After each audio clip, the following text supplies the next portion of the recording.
அதாவது 18 வயசுல வந்து சீமானுடைய பேச்சு, ஆஹா நம்ம இனத்துக்கு ஒரு தலைவன் வந்துட்டான்டா அப்படின்ற மாதிரி இருக்கும். 25 வயசுல வந்து சீமானுடைய பேச்சுகள் வந்து கொஞ்சம் உருட்டு மாதிரி தெரியும், நமக்கு தெரியும்.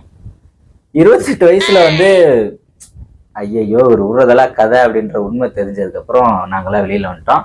இது மீம்ஸா மட்டும் இல்லாம உண்மையாவும் இருக்கு. ஏன்னா நாங்க அந்த கட்டத்தெல்லாம் கடந்து வந்துதான் இன்னைக்கு சீமானை எதிர்க்க வேண்டிய ஒரு சூழ்நிலையில நம்ம இருக்கோம். அதாவது மக்களே, கொள்கையை வந்து நாம் சரியாக புரிந்து கொண்டால்தான் நாம் அரசியலில் பயணிக்க முடியும்.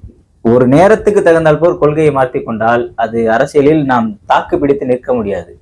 எடுத்துக்காட்டு சொல்லணும்னா, எத்தனையோ கட்சிகள் வந்து ஆரம்பித்தது ஒரு கொள்கையா இருக்கும். அந்த கொள்கையில் வந்து சரிவர அவர்களால் பயணிக்க முடியாமல் கட்சியே கரைந்து போன ஒரு சூழ்நிலையெல்லாம் பல்வேறு கட்சிகள் இருக்கிறது. அந்த ஒரு சூழ்நிலை தான் இன்னைக்கு நாம் தமிழர் கட்சியும் இருக்கிறது. ஏன்னா